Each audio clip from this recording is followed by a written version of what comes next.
नमस्कार. मालिकेच्या 14 तारखेच्या भागामध्ये आपल्याला खूपच छान असा ट्विस्ट पाहायला मिळणार आहे. इकडे दुर्गी भुवनेश्वरीकडे गेलेली असते, कारण दुर्गीने अधिपती आणि अक्षरा यांचा रोमांस पाहिलेला असतो किचनमधला. म्हणून दुर्गी आता भुवनेश्वरीकडे जाते आणि म्हणते, अगं ताई, तू जेवढं त्या दोघांना एकमेकांपासून दूर करण्याचा प्रयत्न करत आहे, तेवढेच ते दोघंजण एकत्र येत आहेत. तुझ्या लक्षात येतंय का? तेव्हा भुवनेश्वरी म्हणते की नाही, आता ते शक्य नाही. इकडे आपल्याला पाहायला मिळतं की अधिपती आणि अक्षरा बोलत असतात.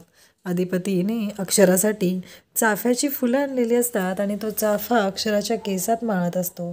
अक्षरा ही खूपच खुश झालेली असते. अधिपती म्हणतो, आता एवढंच नाही, आणखी भरपूर आहे. आणि तो रोमॅन्टिक झालेला असतो. तो अक्षराला मिठीत घेतो आणि त्यानंतर आपल्याला पाहायला मिळतं की अधिपती आणि अक्षरा बाहेर फिरायला गेलेले आहेत आणि ते रस्त्याने चालत आहेत. दोघंजण वेड्यासारखे बोलत आहेत. अधिपती म्हणतो की अक्षराला विषय हार्ड आहे. कसं आहे, आमचं तुमच्यावर प्रेम आहे की नाही, मग विषय हार्डच आहे.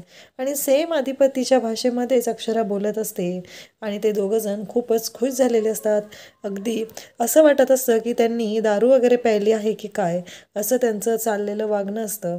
आणि इकडे आपल्याला पाहायला मिळतं की इकडे भुवनेश्वरी म्हणते की सुनबाई, मधुचंद्राच्या रात्री तुमच्या आयुष्यात अंधार आणणार आहे.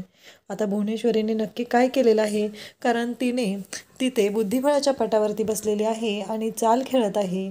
आणि तिने एक गोष्टही म्हणून दाखवलेली आहे की घोडा किती खरं चालतो, वजीर हा शेवटपर्यंत वाट बघत असतो. वजिराची चाल खेळावी लागणार आहे. म्हणजे आता भुवनेश्वरी स्वतःला वजीर समजत आहे आणि ती वजिराची चाल खेळणार आहे.